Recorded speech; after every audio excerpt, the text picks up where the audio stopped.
Hello, card friends. I'm Alexi. And I'm Chaz. And this is Rainbow Reverse. Today we're talking about episode 6 of Cardfight Vanguard overdress. It was called Wonder Child. And this was a very Toya-centric episode, which I really enjoyed. I see a lot of people online talking about how much they love this episode compared to the other ones. And I like that it was plot heavy. There's a lot of character backstory, a lot of development. And what are your thoughts on this episode? This is definitely the best episode so far. Yeah. It had everything that we wanted in it. It had a card fight. It had some actual plot. It showed some dramatic side. I don't think this episode had that much comedy in it. It had maybe a couple gags here and there in like the early part of the episode, but this was a pretty serious episode. We got a lot of Toya's backstory, and that was mostly very dramatic. The little bit of comedy we did get, I would say, was mostly from Masanori. I mean, I'm just gonna say the Vanguard wiki says that Masanori and Toya are partners. So that's not all I'm gonna say about that, actually. Throughout the entire episode, they're just flirting it up. Masanori's constantly like, why aren't you paying attention to me now? Why don't you look at me? What a good boy. Like, it's gay. And I love it. They felt very much like boyfriends to me in this episode. Not even in like the way that we just project and make everyone gay, but like it actually felt like there was something between the two of them. At one point, Masanori was like, "Oh, you're so unromantic." Yeah. And I'm like, looking for romance, huh? And also Masanori just in general feels coded as very gay anyway. Like when they're at the diner, he just gets a salad. Just a large salad. While Toya and Yuyu, have their steak and eggs. And that's gay culture. I mean, he's eating salads, in front of my salad, it's gay. Like, it's great. Something that I thought was interesting was sort of the parallel between Toya and Danji.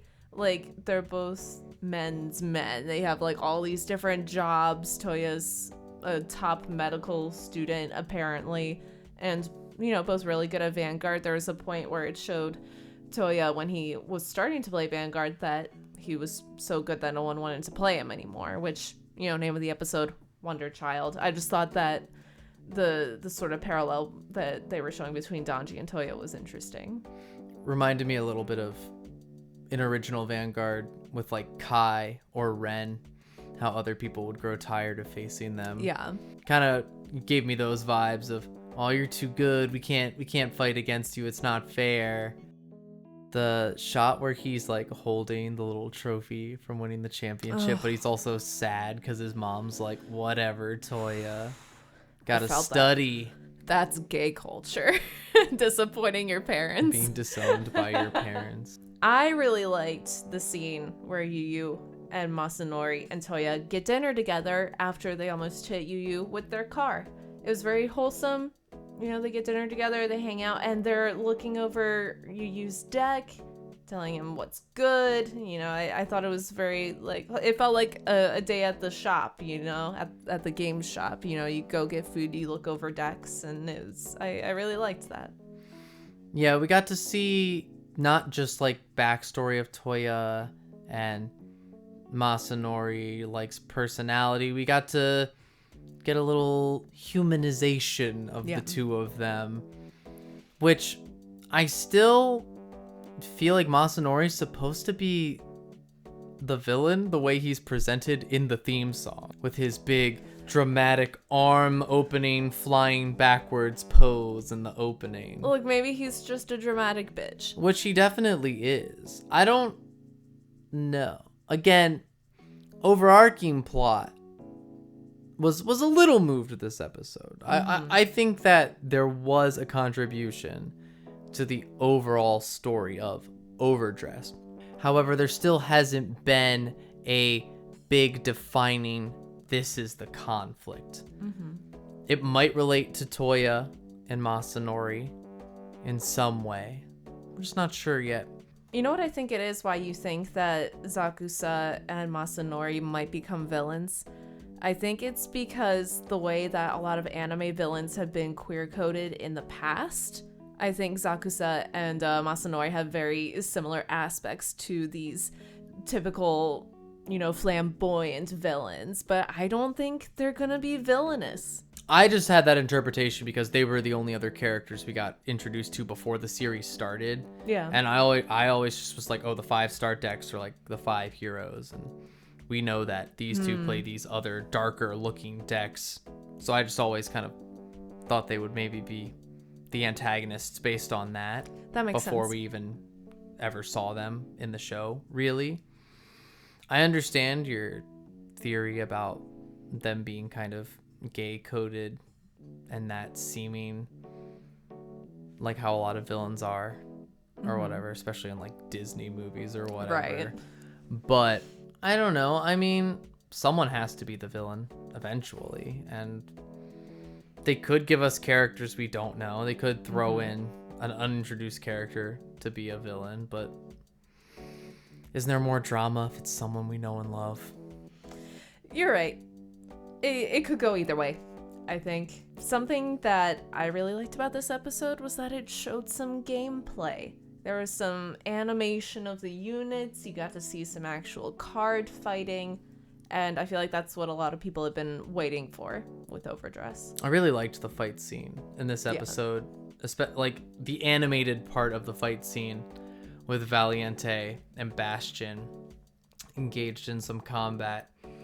The way Bastion looked with like half of him kind of all flared up was, God, that was super amazing. sick. And I'm like, man, why isn't there a card art of like the flared Bastion? Maybe we'll get it. Well, we've seen the DSR for set 2, which is Bastion, and I don't believe Bastion is flared up. It has Toya on the art. Right. Something else plot-wise that I thought was kind of interesting and or weird is that Toya is also trying to quit Vanguard, the way that Danji kind of retired from Vanguard. I think it's a new direction for Vanguard. It's just very interesting to me that these two characters are trying to quit the game. Well, Toya wants to quit because he feels like he's obligated to his grandmother to become a doctor so he could save people in the way that he could not save her. However, as Toya states, much like you have many times, it's not just a game. It's his life. It's more to him than a game, and I get that. How in general with games of all sorts that you can get that invested into, it becomes more in your life than just a game, It's like just with Vanguard, for example, you build your decks and you go to your tournaments and you probably make friends through playing the game, and you and your friends spend a lot of time together through the game. And it becomes that it's not just a game because it is part of your life. It's not, oh, I'm gonna spend a couple minutes here and there, maybe doing this little thing. It's like, no, you dedicate time to it. You really put it in. And even if you're a more casual player, you still probably are casual because you and your friends play it together. So it's something you can bond over. Yeah, I think also the anime plays a big part in Vanguard not just being a game for a lot of people, especially like with characters, learning more about them, being able to relate to them and their stories. Like it's changed several aspects of my life. Like I've only been cosplaying Vanguard characters for the past year. I love Vanguard. Yeah, me too. I really liked this episode. At the end, Yuyu actually beats Toya. Which is crazy to me. I was not ready for that to happen, but I think Toya losing is part of that drive. That's why he won't give up, because he wants to chase those wins. He knows the feeling of chasing the victory. And that's what, and I think because he lost and wasn't given some sort of satisfying closure, that's part of what allowed him to, at the end of the episode, be like, I'm sorry, Grandma, this isn't just a game. Like, I gotta do this. This is my life. And I'm sure he'll still do stuff to become a doctor. I mean, we see he's very well liked at school by both the administration and his peers at the beginning of the episode. So I don't think he would just throw it all away to play Vanguard. However, I think he thought he couldn't have both. And I think Yuyu beating him was like a smack to the face to be like, you're being silly, you're being over dramatic. Like, right. you can have your serious career path and you can save people's lives as a doctor, but you can also have this passion for card fighting and these bonds that you make through card fighting. We also shouldn't forget that his grandmother's like final words were, Toya, you should do what you want to do. And what he wants to do is kiss Masanori's lips. Yes. And what brought the two of them together? Vanguard. So you're saying Vanguard's gay? Yeah. I think we've said that a lot. I think we say that pretty much every time we talk about an episode, like, oh yeah, this is gay. Oh, Vanguard's gay. Oh, yes. This character's trans. Oh, this character's gay. I think we say that pretty much every episode. And we're right. And, you know, another little thing about this episode that I just love is Masanori buying the porn or the hentai or whatever it is. They're in some sort of media shop in the beginning. It might be...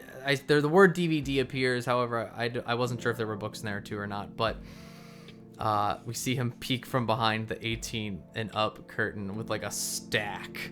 I forgot about that. I'm just like, man, this guy knows what he wants. You know? He's like, he likes spending his time with Toya, but, you know, he needs his alone time too. You know, I respect that. I respect someone who likes to balance both their romance and their alone time. So on that note, good episode. Yeah, definitely the best episode so far. I don't think anyone would probably disagree with that. I mean, maybe some people might say the first episode, but between the first and this episode for sure. And I hope we get more stuff like this moving forward. This was really good. And I'm sure there's only more good stuff to come, especially it seems like the show's going to start to settle more into a plot, into more of a driving forward from here on out. Though I will say, I didn't bring this up earlier and I wanted to bring this up. Even though the last episode was like a comedy gag episode for the most part, it still mattered in this episode. Yeah. Because Danji was injured from the fight, and that's why Yuyu wanted to step in and face Toya. So even though last week's episode was mostly just goofy, silly, kind of fillery in its feeling, it still mattered. So I at least appreciate that even the silly gag stuff matters to the overarching plot. So it was a vehicle for Danji to be hurt and not be able to play, so Yuyu could step in. Well, that's it for this episode. Thank you for watching. This has been Rainbow Reverse. Wishing you guys all the best. Bye. Bye.